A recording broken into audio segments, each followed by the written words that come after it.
Meu nome é Beatriz Gurgel, sou artista, administradora e arte educadora. Meu nome é Mel Andrade, eu sou artista, professora e pesquisadora. E você está ouvindo agora o podcast Vamos Falar sobre Arte Contemporânea, que nasce do desejo de discutir sobre arte contemporânea a partir das nossas leituras enquanto artistas. Nessa nova temporada, o nosso foco será em experiências de arte e educação, na sua diversidade de formatos e metodologias.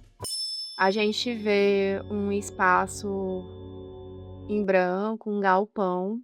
A gente consegue ver na parte superior da imagem uns ferros parecidos com uns canos brancos que trazem algumas iluminações. As paredes do espaço são brancas. O piso desse espaço, ele é bem claro, uma cor creme. E na grande parte da imagem, ele vem preenchido por algumas pessoas. No fundo da imagem, a gente vai ter alguns adultos em pé, e no chão, próximo, em primeiro plano, a gente tem algumas crianças pequenas, e elas estão, todas essas crianças, olhando para cima e olhando através de um caleidoscópio. Essa imagem é a imagem trazida, pela Amanda Oliveira, que é a nossa convidada de hoje. A Amanda é arte educadora e artista visual. A pesquisa dela está voltada para as mediações e ações educativas com dispositivos lúdicos. Atualmente é graduanda em museologia e estudante de Libras avançado no CREAS Fortaleza. Arte educadora em diversos equipamentos culturais e museológicos de Fortaleza há mais de 10 anos. Ministra cursos de desenho experimental e aquarela, e atualmente sua pesquisa é voltada para a arte e educação museal. Amanda, bem-vinda! A gente está muito feliz que topou fazer parte desse episódio, dessa temporada com a gente. E principalmente com essa temática, com esse recorte que a gente fez, né, em torno da arte e educação, que a gente tem passado e conversado com diversos artistas e arte educadores da cidade, voltado e tentando entender dinâmicas diferentes, né, do processo de arte e educação, nos espaços, nas metodologias diferentes. E aí, quando a gente foi pensar a educação museal, foi você que a gente pensou, assim, tanto pela proximidade, quanto acho que pelo diferencial no trabalho também hoje em dia. É isso, bem-vinda. Obrigada! Obrigada pelo convite. A gente ficou muito contente, estou muito nervosa de estar próximo de duas educadoras também maravilhosas. E vamos, né? Vamos amiga. conversar, é? Uma conversa bem de boas. Eu acho que um começo pode ser a gente saber sobre essa imagem que tu traz pra gente, né? O que é que tá rolando nessa imagem? Eu sei que o caleidoscópio tem uma significância para ti, acho que rola contar, e acho que é legal contar também como foi que tu fez esses caleidoscópios que estão aí nessa imagem, que eu acho legal. Legal. Para mim, o caleidoscópio, ele é uma coisa, assim, mágica, né? Porque é algo que você sente que você está na sua realidade, você está ali com o pé no chão, mas o seu campo de visão ele está aberto para o novo, para algo que é imprevisível, para um gesto que ele é de descoberta, né? Quando você gira esse caleidoscópio, pode ter brilhos, pode ter cores, dependendo de como esse caleidoscópio foi confeccionado, né? Eu gosto dessa visão do mundo onde você não enxerga exatamente o que está na realidade e você pode ver outros mundos ali, né? Sem sair do pé no chão. Eu acho que isso fala muito sobre mim. Eu gosto muito de previsibilidade, mas eu gosto de jogar com o jogo de cintura ali daquele momento, né? E aí, o caleidoscópio é algo também que traz um pouco da minha produção, que eu curto muito mais desenhos e pinturas mais abstratas, né? E aí eu vejo o caleidoscópio também como uma ferramenta criativa para poder fazer minhas criações mesmo, assim, de processo criativo mesmo, assim, num campo mais pessoal, né? De artista, né? Assim. E aí trago ele também para o campo do ensino, também nessa visão de gestar uma imprevisibilidade com os pés no chão, né? Eu penso a educação museal um pouco assim, como ela foi se construindo na minha vida, assim. E o caleidoscópio é algo que, da forma como ele foi feito, como está nessa imagem, é o quê? São 3 réguas transparentes, que é o quê? É um material que, se a gente for pensar, um material que, com a primeira imagem que vem na cabeça é estudo, escola, matemática, né? Algo mais, digamos assim, de um conteúdo mais sistematizado, né? Que é da escola regular. Então, eu retiro esse objeto desse campo, dessa imagem da educação formal, digamos assim, e trago para um campo do museu, fazendo desse objeto uma outra ferramenta, né? Que pode possibilitar um outro tipo de ensino.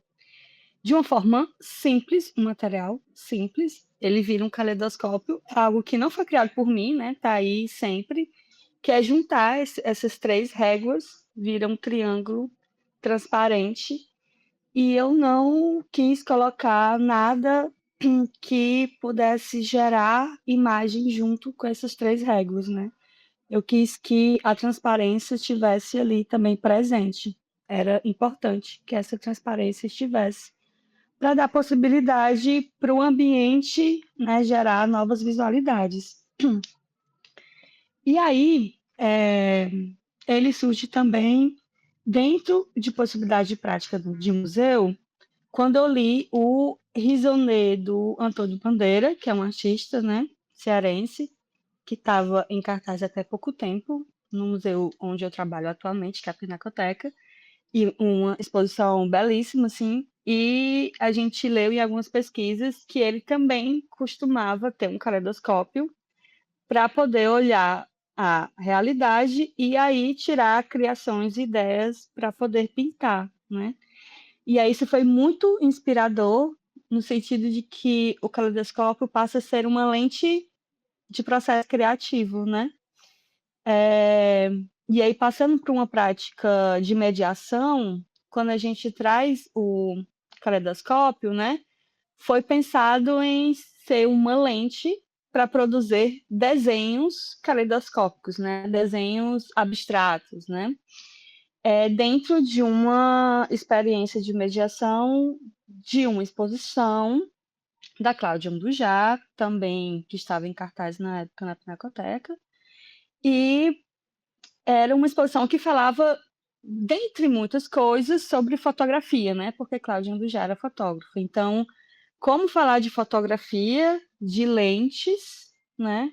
Para crianças, né? Se a gente não tem aí vários materiais, várias câmeras, né? Então, já tinha feito essa oficina, essa prática dos caleidoscópios em formato de oficina para público dentro da programação. E aí também surge a ideia de fazer para um grupo específico convidado, né? Inclusive, nessa atividade estava eu e Bia juntas, né? E aí, o que que acontece? O caleidoscópio, ele, a priori, é uma parada visual, né? Assim, você coloca o caleidoscópio aqui no olho e tal. E a ideia desse plano de mediação era, tá, vamos falar o que é uma câmera, e o que é um zoom? Né? Vamos ver aqui de pertinho essas fotografias. As fotografias que a gente estava ali trabalhando na mediação eram também fotografias que a Cláudia tinha feito num zoom, né? Bem de perto, folhagens bem de perto, né? Plantas, enfim. E aí vamos afastar dessas fotografias e vamos ver de longe. E é utilizando essa lente, né? Que era o caleidoscópio. A priori, né? Falamos sobre isso, comentamos sobre o que é uma câmera, o que é uma lente, e aí, imediatamente, essa ferramenta do caleidoscópio, ela deixa de existir diretamente para mediar a obra, e ela passa a mediar todo o espaço onde a gente está inserido, né? A criança, ela olha para o chão, ela olha para os lados, olha para os familiares que estavam ali com eles, olha para o teto, que é um teto muito alto, que pode ser assustador, inclusive, para uma criança, né? Então, olha para todo o ambiente. E aí, é um dispositivo que é isso, né? A partir do momento que você aperta um botãozinho, vai criando uma cadeia, assim, de outras possibilidades, né? E aí, pronto. Era caleidoscópio apontando para tudo que era lado. E não somente as crianças, mas todos os familiares também olhando, e aí com o celular na mão. Tem umas crianças que olham para o próprio pé, para a própria mão, né? E aí surge toda essa descoberta. Curto muito isso porque traz um objeto que não é um objeto artístico, mas um objeto que era de outra realidade, simples, mas que pode ser um dispositivo lúdico, né? E também pedagógico dentro de uma mediação, dentro de um museu, né? Só que nessa imagem era na hora da mediação.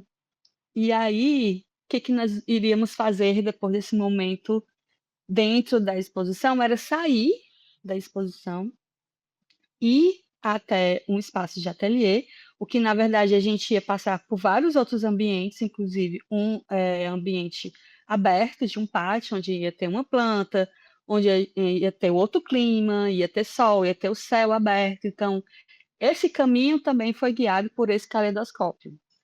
Porque ao chegar no ateliê, a gente tem uma prática, então, de desenho. A gente escolheu várias plantinhas, enfim, flores, né? Foi algo bem, bem fofinho, assim, teve bugavílis. Então, que era essa experiência de utilizar novamente o caleidoscópio, olhando para essas plantas e depois desenhando esses desenhos caleidoscópicos. O que que aconteceu no percurso do que foi planejado e do que realmente aconteceu, né? Que é isso, tem um gesto da imprevisibilidade também. As crianças tinham aquilo na mão. Eu não posso tirar aqui esse caleidoscópio mais da mão dessas crianças. Aquilo ali já é um objeto de apego, de afeto delas dentro daquele espaço, né? De relação com esse espaço. E alguma criança colocou esse instrumento visual na boca. E aí falou. E aí ecoou a voz. E aí descobriram que esse caleidoscópio pode ser também um instrumento de som, um instrumento de percussão, né? Algo que remeta à música. Então imagine só todas essas crianças com essa régua na boca e fazendo fum, fum, fum, fum, parapapu, parapapel. E foi tudo, foi incrível. A gente se olhou assim, aí, caramba, né? A gente não planejou isso, né? E foi uma mediação desse objeto das crianças para a gente, né? Assim, elas acabaram mediando esse momento para a gente também. A gente achou incrível. Foi assim, foi tudo. A gente se sentiu, uau, que, que, que massa essa nova forma de criar, né? E acabou criando sons que não era previsto assim. E aí a gente vai mandar as crianças pararem, tipo, mandar, né? Não, a gente pega isso que acontece, cria na hora, junto com elas, uma nova relação desse espaço, desse objeto, dessas obras, né? Então, saímos do espaço expositivo, que era a primeira sala do espaço expositivo, até o pátio, fazendo esses sons, porque também é um lugar onde antigamente foi um lugar também histórico de patrimônio sobre é, é, os trens, né? Onde os trens eram. Então a gente fez puxou também um outro discurso, né? E se fosse os trens aqui, aí as zoadinha de trem, tá, tá, tá. E foi incrível. Foi pela manhã, o museu estava fechado, né? A gente abriu só para esse grupo específico, que foi convidado também. E aí a gente saiu com as crianças com esses sons maravilhosos até o pátio. E aí, chegando no pátio, a gente tem uma outra descoberta, né? Que é um outro ambiente. Aí vamos ver aqui as plantinhas, a terra, a árvore, o céu, o sol, a sombra, até de fato chegar no ateliê e aí voltamos para a nossa metodologia planejada, né, da prática do desenho em si. Tá. chegou nesse momento, e aí a atividade deu o tempo, deu o horário, precisamos recolher esses instrumentos. Como que a gente recolhe, né? E aí precisa também estar em um disparador lúdico para poder, digamos, dar uma pausa nessa magia que a gente inventou, criou ali junto com eles, para poder pegar esses instrumentos de volta. Então, são caleidoscópios mágicos, lunetas mágicas, que elas precisam ser recarregadas. Então, elas precisam descansar e dormir para que a magia delas pudessem voltar depois. E aí, por isso, a gente recolhe, porque elas vão para o cantinho delas serem guardadas, repousadas, para que outras crianças possam, de novo, utilizar, né? Então, toda essa dinâmica e essa mediação, ela foi voltada para a idade dessas crianças, né, esse público. E apesar do planejamento, né, aconteceu outras surpresas, boas surpresas, e que a intenção desse caleidoscópio é sempre essa, né, de criar terceiras imagens, terceiros sons, terceiras experiências, né, sempre criar outros mundos, assim. Foi mais ou menos isso. E tu lembra de alguma outra coisa que Não, rolou, amiga, tá? tudo, eu acho tudo. Eu acho massa como. Tem várias coisas, né? Eu acho massa que tu traz para mediação uma prática que tem a ver com a tua produção artística. Eu acho isso muito legal da gente entender, né, que a gente não tem como apartar. Tá tudo dentro da gente, né? Não tem como dividir, tipo, esse lado é a Bia artista, esse lado é a Bia educadora, esse lado. A gente é uma coisa que carrega tudo isso junto, né? E é bonito como isso vai entrando dentro do espaço, como muda a forma das crianças de habitarem esse espaço que é tão cheio de pressupostos, né? Que a gente acha que o corpo tem que agir de tal forma, que não pode se mover de tal forma, que tem que estar com as mãos para trás e tem que não pode respirar direito e que tem que ter um jeito certo de olhar. Eu acho que essas experiências vão convidando a gente a ocupar o espaço do museu de uma outra forma. Assim, acho muito massa. Não sei se meu Zoca quer comentar alguma coisa. Não, é incrível essa experiência do. Eu fiquei pegando viagem com o que tu falava, Mandinha, porque Uhum. muitas coisas, né? Assim, primeiro que essa coisa, o caleidoscópio é muito lindo, né? Assim, independente do se é aquele lá com pedrinhas e que vai formando as imagens, ou esse que vai meio que refletindo aquilo que tá no mundo, né? É, mas ele vai realmente trazer essa ideia também da gente poder se movimentar e mudar essa imagem ao longo do percurso é incrível. E eu fiquei também pensando muito, lembrei de um trabalho do Olafur Eliasson, não sei como é que pronuncia, mas que eu vi inclusive no Youtin, que é um caleidoscópio gigante, que é isso, é um caleidoscópio feito de alumínio, né, tipo uma placa zona, e ele é muito grande, sei lá, tem, sei lá, quase 3 metros, e você vai girando Uau! ele, mexendo ele no espaço, então esse trabalho é incrível porque ele, enfim, ele é gigante, então a gente normalmente, sei lá, um caleidoscópio que a gente pega ali na mão, que é levinho, e aí você tem que movimentar o seu corpo, botar o seu peso no caleidoscópio para poder movimentar ele.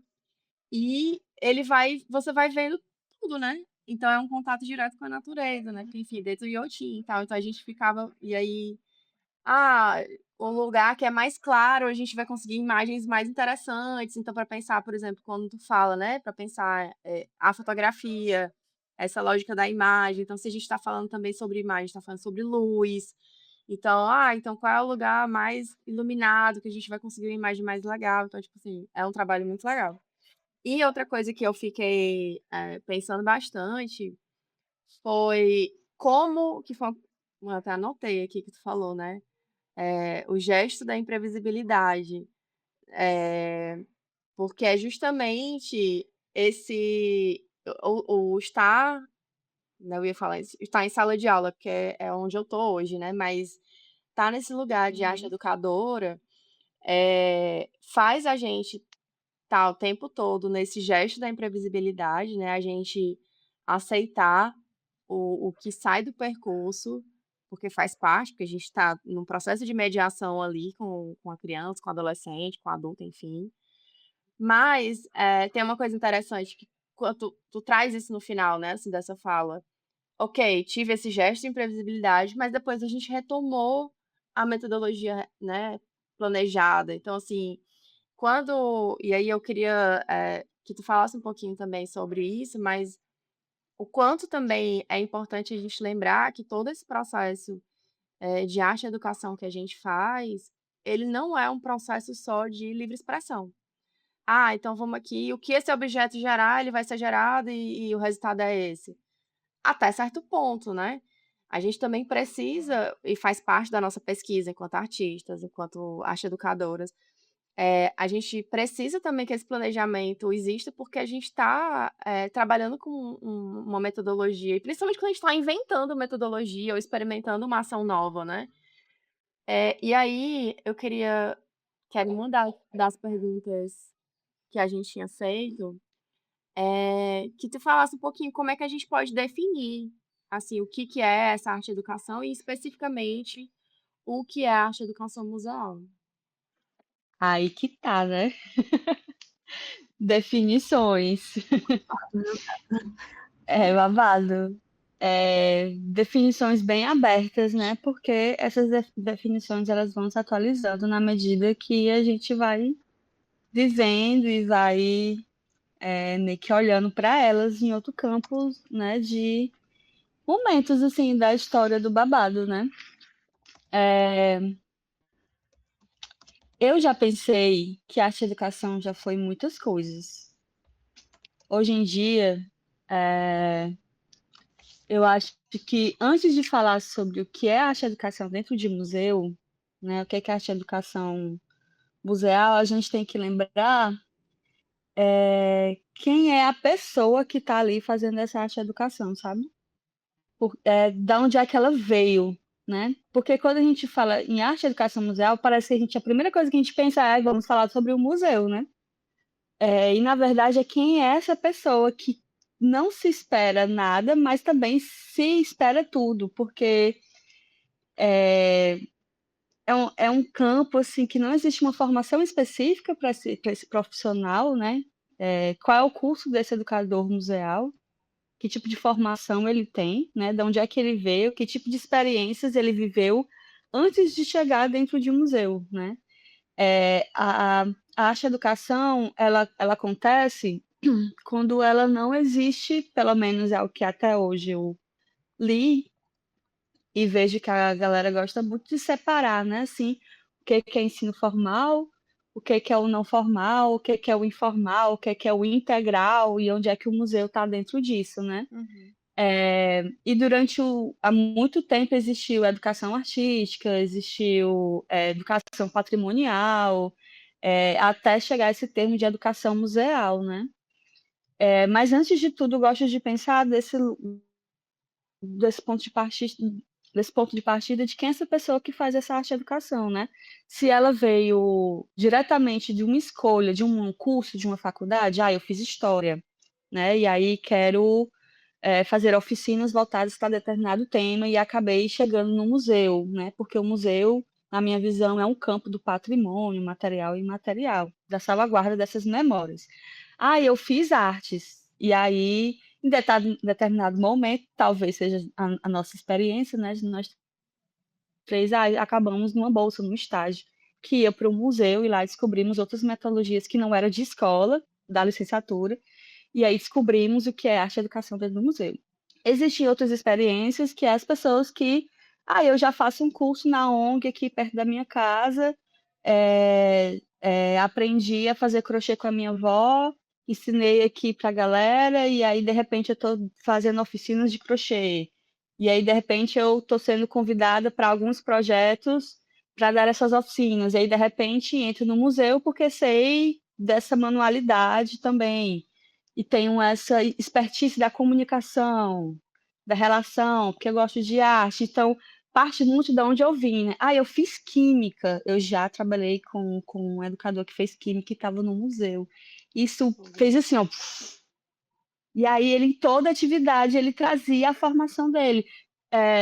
tem design, né? Tem arquitetura, tem geografia, tem audiovisual, tem. Enfim, gente, tem dança, teatro. Então, tipo assim, da onde esse educador vem, qual a experiência de vida que ele teve com a arte e educação na vida dele, porque eu costumo dizer que eu só parei no museu porque eu fui muito frequentadora de museu quando eu era piveta, isso que a escola que eu estudei levava.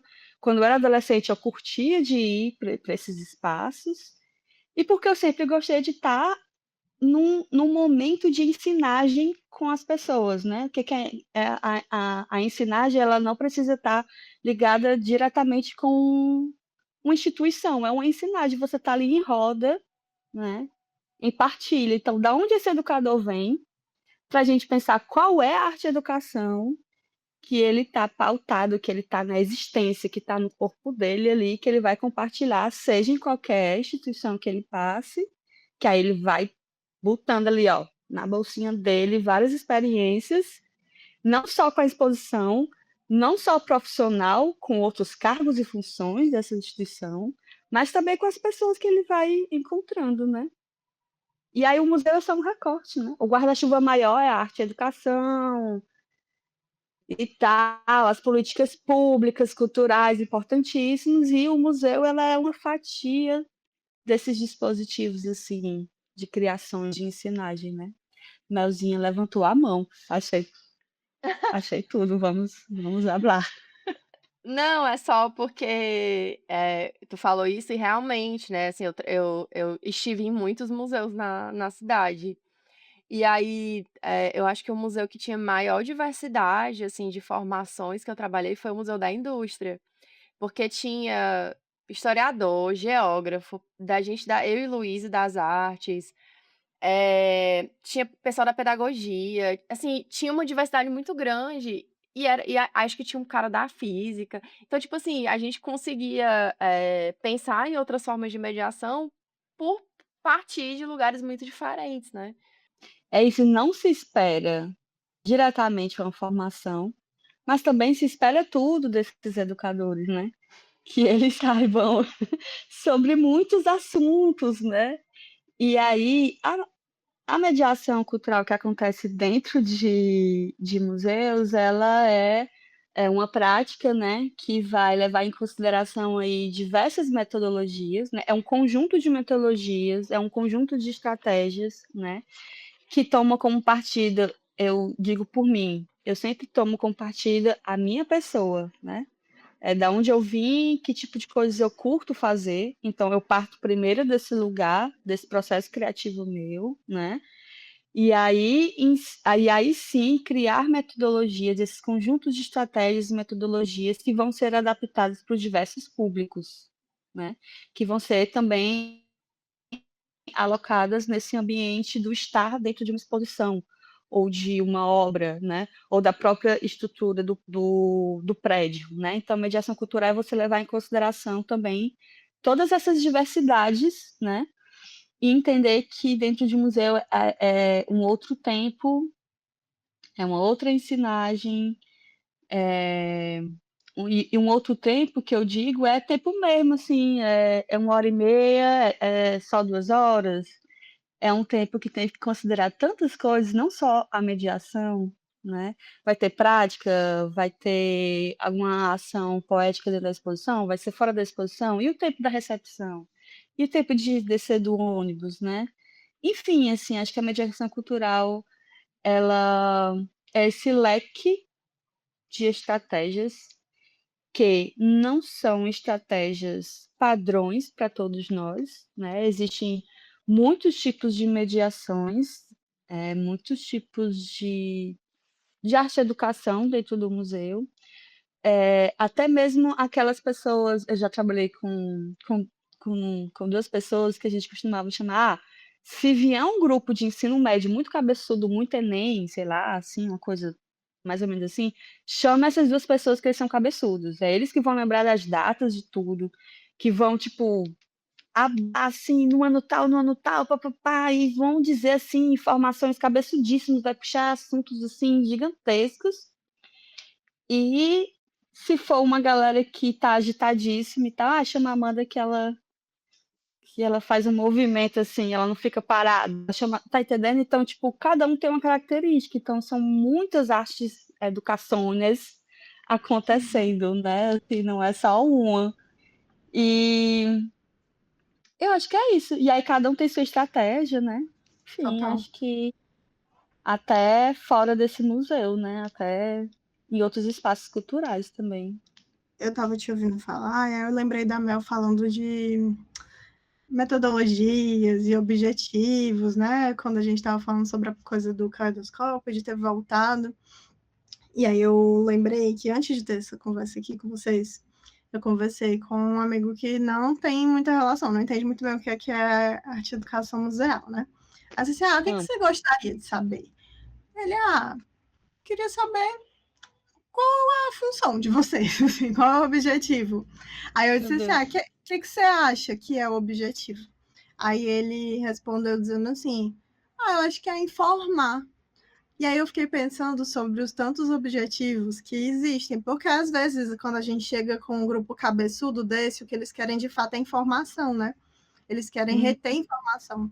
Mas às vezes o objetivo dentro da arte e educação museal vai, pelo menos para mim, né? Eu penso que esse lugar da mediação é o lugar de eu tentar criar uma relação entre aquela obra e aquelas pessoas que estavam ali. Pelo menos a minha prática, eu ia muito assim, eu quero conseguir relacionar essas duas coisas. Eu quero que essa pessoa consiga, em alguma medida, se sentir conectado com isso aqui, nem que seja pela discordância, pelo afastamento, né? Porque também tem isso, assim. Uhum. E aí, para cada grupo, existem essas estratégias. Às vezes, para a galera que está focada no Enem, a estratégia e a metodologia que a gente vai encontrar vai ser as coisas cabeçudas.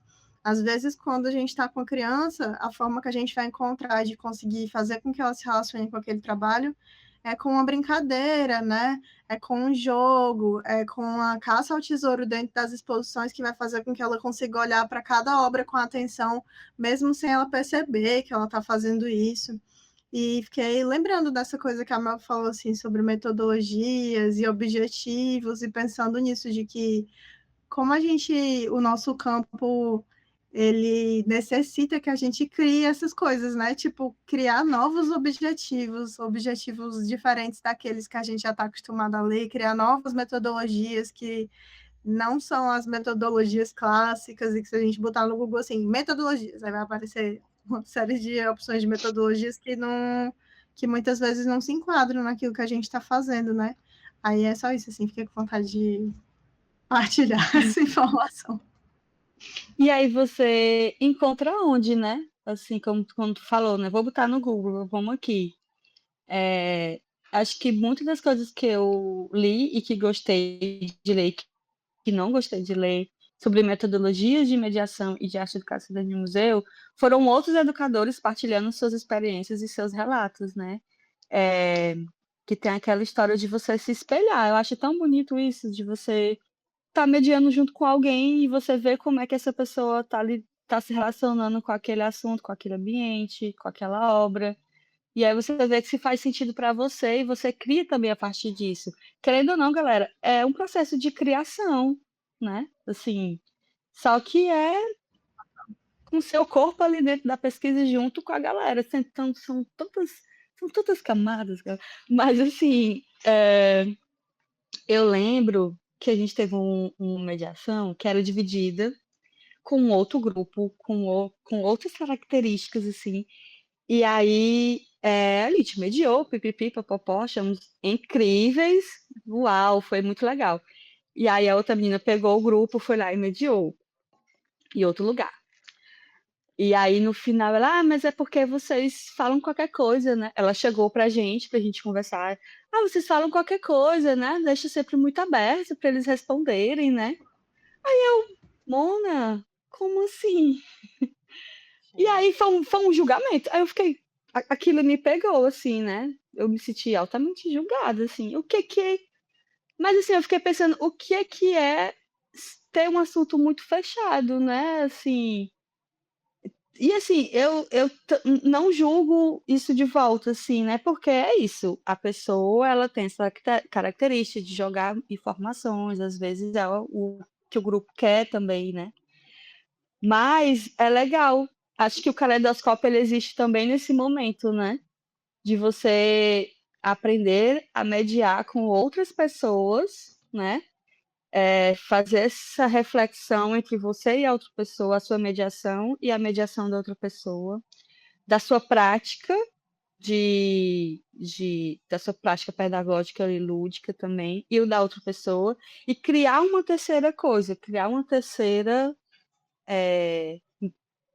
movimentação, né, assim, porque a gente não está criando a roda dentro da arte educação, né, assim, a gente está se inspirando, e eu acho que dentro de uma realidade que a gente não tem informação específica para arte educadores museais, é sempre bom a gente ter os nossos colegas ao lado como grandes pesquisadores para a gente, né, também, assim, e conversar com, assim, a gente poderia, a gente já ficou horas e horas conversando sobre várias ações de museu, né, assim, e como isso instiga mais, né, e que também cansa às vezes, né, para a gente não romantizar tanto, assim, um assunto, o quanto cansa a gente também achar que somos a linha de frente de algo, ou temos uma função social importante ali, porque olha que peso, né? Educador, né? E uma função social também, que os museus cada vez mais estão nesse papel, né? Enfim, da arte e educação em geral, né? Assim, cada vez mais, né?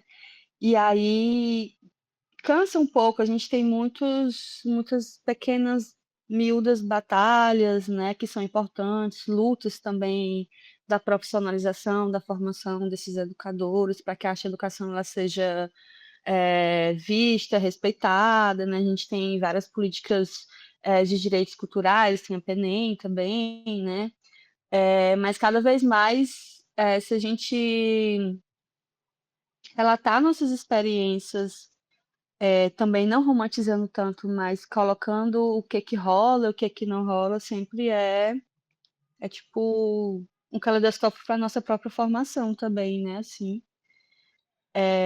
Amandinha, E é um é, grande retalho, né? Oi. sim, e eu acho que também por isso que é importante a gente estar organizado, né?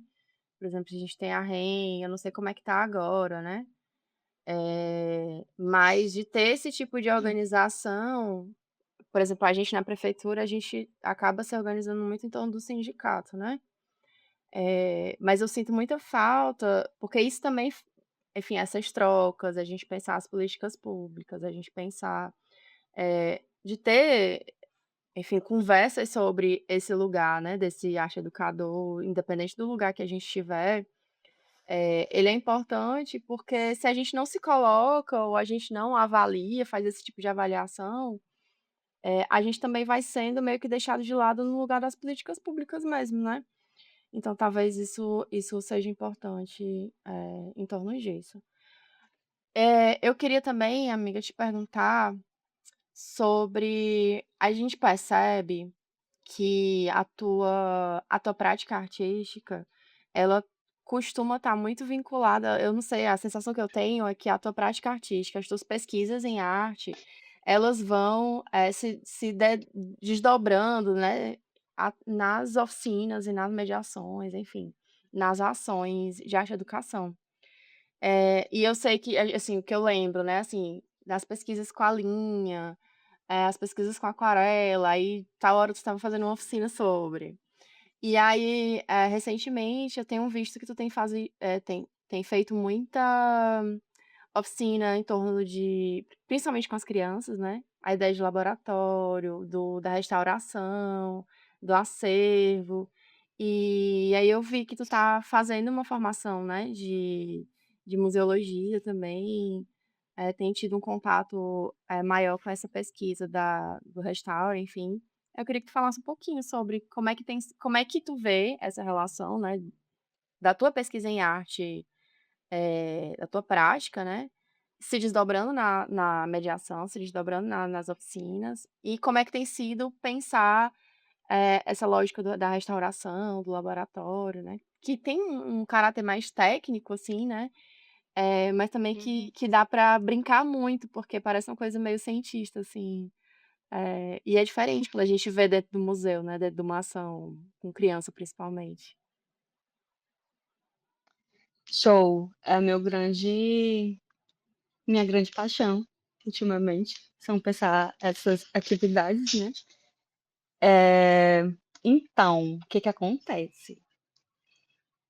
É, chega uma hora que eu fiquei, tipo, curiosíssima para saber como é tudo de um museu, não só o que é arte e educação. Acho que à medida que a gente vai trabalhando com arte e educação dentro de museu, a gente vai vendo outras funções, outros cargos, outras possibilidades.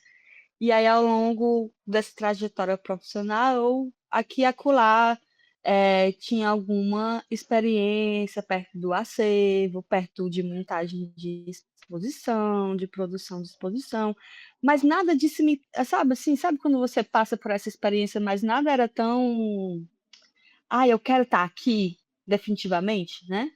Como era na arte e educação, como era na mediação, né? Por ter feito artes visuais, né? Me sentia muito confortável nesse lugar, né?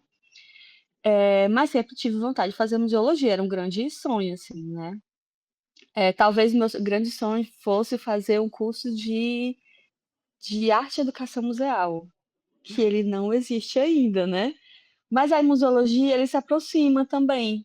E aí, nunca fiz, porque é isso, eu sou pessoa da previsibilidade. E aí, mudar de estado, mudar de. Nossa, não, sou bem canceriana mesmo. Bem pé no chão, cara aqui, minha casa, minha família. E aí, como é que eu vou fazer isso? A partir do momento que vi que tinha essa possibilidade de fazer essa formação em museologia, mesmo sendo EAD, né, assim, ser que para mim foi ótimo, porque eu não conseguiria passar para uma outra formação presencial de curso, assim, né? Enfim, está sendo maravilhoso, assim, para mim, né, dentro desse formato. E aí, o que que acontece? Essa ideia partiu, eu nem fazia museologia ainda, e nem era tão interessada em fazer cursos de formação de restauro e tal. O que eu, dentro da museologia, a gente vê muita coisa sobre restauro, conservação, sobre a gestão de museu, sobre exposições, sobre arte e educação, né? Mas é um curso diferente do curso de restaurador, né? São dois cursos diferentes, né? E aí, quando a gente tem que ser educador patrimonial de uma exposição, que a nossa função é dizer que não pode tocar nas obras, né? A gente passa por muito tempo foi isso também, né? Assim. E aí, como sempre me incomodou, como que você espera que uma criança entenda isso se o corpo dela, se como é ela no mundo, o ser dela no mundo é tatear paradas sensíveis, assim, é experimentar sensibilidades, né? E se a gente fala que a arte e a educação, ela requer estratégias que vai ser adaptadas para diversos públicos, né? Então eu tenho que partir desse pressuposto, né? Que eu não posso só, por muito tempo eu só falava assim, ó, não pode tocar. Aí depois que eu aprendi por que que não pode tocar? Aí eu, então agora eu vou dizer, não pode tocar, porque nas nossas mãozinhas nós temos gordurinhas invisíveis que podem danificar. Eu fui aprendendo assim, né? Como todo mundo vai, aos poucos, em outros tipos de formações. E aí, quando a gente tem uma formação sobre isso, dentro da instituição que a gente trabalha, que fala sobre conservação preventiva, e aí meu olho começa a brilhar, porque como é que isso não. Como é que essas informações técnicas podem ser passadas para os diversos públicos? E aí eu venho lá da minha formação, lá de artes visuais, que era o quê? Minha pesquisa era pensar dispositivos lúdicos para ensinagens. Então, aí eu penso, na minha pesquisa de artes visuais, pensar dispositivos que me tirem do figurativo e me levem para essa magia do abstrato, para a loucura do abstrato. E aí eu estou na educação museal e penso, como é que eu pego esses conteúdos técnicos que são restritos a um tipo de função do museu e levo para um dispositivo que possa se comunicar, se relacionar com esse público? né? Então, meu olho brilhou, assim, cara, quando eu estava vendo os slides dessa formação, nossa, olha esse grande pincel, como é que ele pode ser pincel? Ai, essa luva, a gente tem luva. Aí tem um avental, não, a gente pode fazer um avental. Ai, mas tem que fazer uma limpeza nessa obra desse jeito. Tá, também dá. E aí, conversando com pessoas que são conservadores, né, tanto da instituição como de fora, pessoas próximas, eu saí dessa formação, tipo, falando assim, Bia, com todo mundo que estava próximo, e se a gente, porque tem essa experiência, né? Acho que Bia vai concordar muito bem. A gente surge uma ideia que a gente curte muito, a gente fica, ei, e se a gente fizesse isso? E se fosse desse jeito? Ei, vamos, aí já pega um papel, já quer. Às vezes não vem nada, mas às vezes você se instiga. E eu me instiguei nisso, tipo, isso aqui vai ser muito legal. Aí, será que já existe? A primeira coisa que eu pensei, será que já existe? Vamos aqui pesquisar quem veio antes, porque tem isso, né? Tem a ancestralidade da educação museal, né? Muitos educadores vieram antes e a gente às vezes não tem acesso, né? E aí, não, tal, cria aí. Aí vamos criar, vamos fazer. E foi super possível. E é uma coisa que também é da ambiência, né? Você pegar objetos simples, utensílios simples da vida, que é do cotidiano, como pinça de ouro, lá no laboratório de conservação, tem lá uma pinça específica que tira o fungo, que tira não sei o quê, que mexe na tela. Mas vem cá, vamos trazer para as coisas ordinárias do nosso cotidiano, né? Assim, uma pinça de sobrancelha não resolve. Aí lá vai nós no centro buscar aonde é que vende 15 pinças de sobrancelha. Aí, mas tem uma lanterna que tem uma luz específica, tantas luminosidade. Tá, e se a gente comprar aquelas lanterninhas pequenas de plástico, que é tipo um chaveirinho, lá vai nós no centro fazer essa pesquisa de material também, aí várias coloridas. Mas as luvas, uma coisa que ficou muito na nossa cabeça, né? As luvas, tem que ter a luva. Para criança, luva pequena, aí tinha que pesquisar uma luva pequena. Pensamos em fazer luvas de feltro, né? Cortamos, pedimos para crianças que estavam aqui no museu para tirar a cópia de uma mão. Então, assim, foi uma pesquisa. A gente tirou várias fotos. A gente foi lá para pesquisar esses utensílios, tirar fotos. E aí experimentar, descobrir nesse meio do caminho que tinha nojinho de. Sabe, cola? Cola, tipo cola de isopor. Eu amava segurar a cola de isopor, mas eu não abria ela toda. E aí, nessa pesquisa de pensar como a gente vai sujar essas obras para a ação seja que as crianças limpem as obras. E aí, junto da nossa querida arte educadora também, Lígia Bessa, que estava junto nessa. E aí, não, bolamos como vamos fazer os sujos. Então, tudo foi um processo de criação para essa ação, né? Para esse dispositivo, né? E aí, descobri no meio do caminho que tem um nojinho de ficar assim com a cola de isopor. E aí, de novo, né? Você vai. É uma descoberta, né? E aí vamos fazer cocôzinhos, tá, não sei o quê. Aí a gente pensava nas coisas, ia até o núcleo lá de acervo, que são as pessoas profissionais formadas sobre isso, e as pessoas olhavam aí, ai, que fofinho, o cocôzinho da obra, o funguinho da obra, sabe, tudo, que fofinho, mas que é super bacana, e que, claro, às vezes nem coincidia com a parada técnica mesmo da função, do cargo, né? Mas é isso, tem que lembrar que é um dispositivo para criança, né? É, e aí tudo teve que ser feito, né? A imagem era impressa, são obras facsímile, eu acho que é o termo técnico que chamam para reprodução de obras. A gente escolheu as obras do Antônio Bandeira, não, do Chico da Silva, que estava em cartaz também, porque tinha um vídeo falando sobre conservação. Enfim, a gente aproveitou, foi uma ação voltada para uma exposição, né? E Chico da Silva, por ser esse artista que chama tanta atenção, muitas cores, muitos animais fantásticos, então tinha tudo a ver, assim. E esse foi um processo também coletivo de fabricar essas obras, desde a impressão, aos testes, de como é que, enfim, teve vários testes, né? Passa por várias mãos, assim, e até chegar no resultado que a gente ficou confortável, não, isso aqui dá para fazer. E a primeira experiência foi incrível, porque foi aberta ao público, veio uma galera, assim, crianças muito legais, muito geniais, assim. E foi assim, a primeira vez, tava a Bia também, Bia tava junto. Eram 3 pessoas para esse grupo de crianças. E é isso, parece uma coisa científica, né? Que você veste uma roupa, uma luva, tem ali utensílios e você vai prestar atenção. E teve também um grande cuidado de voltado para essa faixa etária, de ter desenhos e não só escrita, né? Para também se identificar nesse processo. Enfim, e foi tudo. E aí o olho brilhou desde a hora que a gente pensou, uau, se a gente adaptar para criança, até a hora das crianças pegarem suas obras limpinhas e conservadas, botando numa mini exposição e pensando, somos conservadores agora, sabe? Foi muito massa, assim, foi muito massa.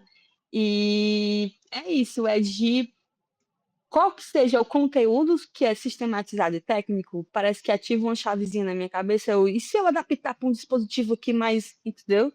Eu acho que é sobre isso a pesquisa, seja para professora, seja para artista ou para educadora museal, né? Assim.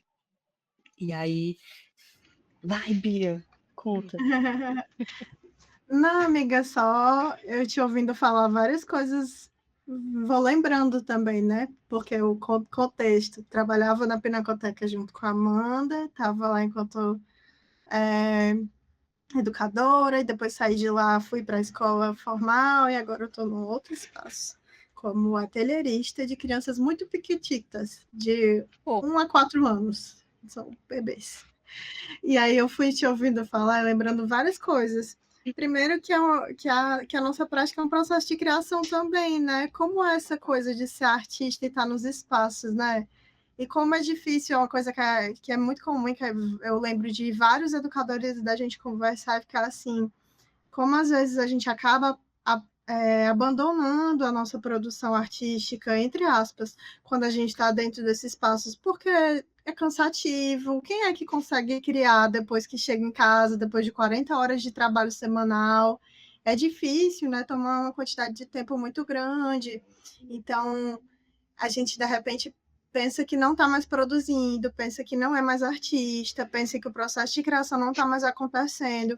Mas uma coisa que eu fui vivenciando dentro do museu, que aí eu achei mais fácil de vivenciar do que dentro da escola, é que eu conseguia e passei a ver o meu processo de arte e educação como um processo de criação.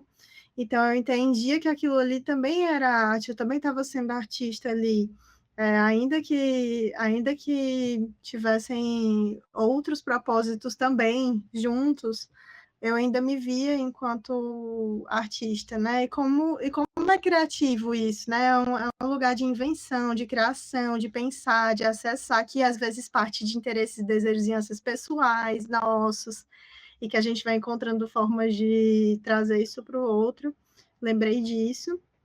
E aí também te ouvindo falar, lembrei como normalmente esses espaços de museu são equipes, né? Normalmente não é um único arte educador para o espaço, acho que até pode ter, deve ser mais difícil de ser, mas eu fiquei pensando porque agora eu estou trabalhando como atelierista nessa escola, né? E lá eu proponho projetos, é muito parecido com a função que eu tinha na Pinacoteca. Assim, eu proponho projetos e atividades para as crianças, e pensando a ideia de arte e educação é muito livre, o que eu tenho, o espaço que eu tenho lá, assim, de propor é muito similar com o que eu tinha na Pinacoteca, mas tem uma diferença que para mim tem sido fundamental. É que lá eu sou a única, né? Só tem eu. E aí, quando eu tenho uma ideia e eu chego assim, eu tenho uma ideia, que vontade de. Aí eu fico eu sozinha com o meu caderninho. Aí eu sento com o meu caderninho e aí eu fico lá escrevendo, aí eu pego alguma coisa, às vezes eu mando mensagem para alguém que nem tá lá. E como para mim foi massa ter estado dentro de uma equipe educativa com tanta gente, que quando eu entrava na sala e eu tinha uma ideia, aí o Yuri dizia, eu vou cortar, aí a Amanda dizia, isso eu fiz no museu tal, tal, tal, de tal forma, não sei o que lá mais. E a Lígia, e se a gente transformasse de tal e tal forma?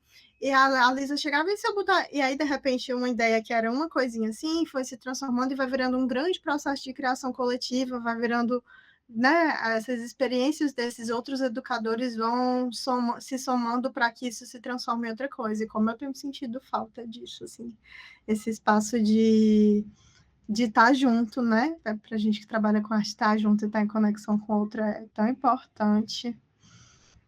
Me Ai, sinto gente, saudade.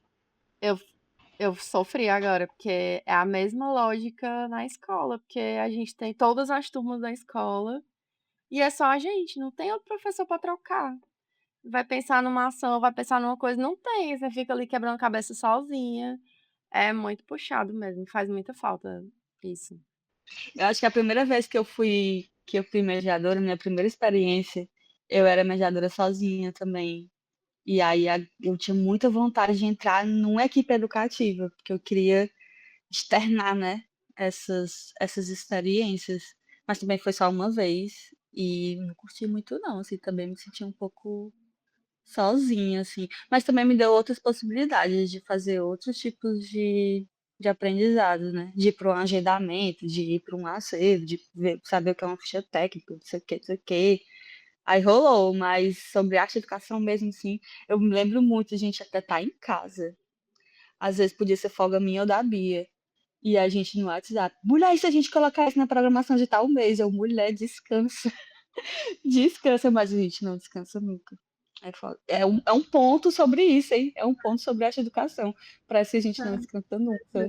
É, minha irmãzinha. E muitos desafios. Eu sei que a gente falou muito sobre as partes boas, mas né, não são só as partes boas, não. De trabalhar com arte e educação tem muitas questões. Mas eu Tem acho que muito babado. a gente deixa os babados para a próxima temporada. Dessa vez a gente falou sobre as coisas boas e que bom que a gente lembra delas, né? Porque tem horas que a gente só fica na imersão do tô triste, tô difícil, tô cansada, não aguento mais a burocracia, eu não sei o que, eu não sei o que. E aí, acho que agora é agradecer, amiga, porque a gente já passou, foi de 1 hora. Que bom que a gente teve essa Eita, conversa tão, né? Que a gente conseguiu chegar em tantos caminhos a partir dessa, inclusive essa imagem, né, que foi guiando esses caminhos. Para mim, aí foi tudo. Alguém tem mais alguma coisa a adicionar? muito massa essa ideia de vocês, que tal hora é uma forma de não se sentir sozinha, né? De poder estar compartilhando com tantas outras pessoas que vão estar ouvindo também e tal, que espero que seja inspiração e partilha mesmo. Educadores museais univos, aquela. Ai, Amandinha, é tão bom te ouvir. Eu acho que a coisa mais legal de estar gravando essa temporada é porque é isso, né? E ela nasce disso, eu e Bia, a gente tá muito imersa no lugar da arte e educação, né? Assim, Bia até quase agora estava na escola também. E eu tô na prefeitura agora e eu sinto muita falta, assim, de ter, por todas as questões, né? De estar na educação formal, da carga horária, da pouca carga horária em sala de aula com os meninos, da quantidade absurda de turmas, todas as questões que a gente sabe. Mas eu tenho sentido muita falta de ter esse tipo de troca para ter justamente esse brilho, né, assim, eu acho que a gente à medida que a gente conversa, que a gente ouve outras pessoas, artistas, arte educadoras, enfim, a gente vai conseguindo lembrar daquilo que faz o olho brilhar, do porquê que a gente iniciou, né, isso, porquê que a gente inventa de continuar com isso, porquê que isso faz sentido. E toda a conversa que a gente tem tido, pra mim, eu tenho saído, assim, me sentindo renovada e sentindo assim: "Nossa, é é isso, assim, eu não tô sozinha no mundo, isso aqui que eu faço, brilha no olho de alguém também além de mim", assim. E muito, muito obrigada, Amanda, é muito bom te ouvir. Já tô querendo fazer um caleidoscópio com os meninos dos sextos anos. E é isso, acho que agradecer foi tudo mesmo. E tamo aí.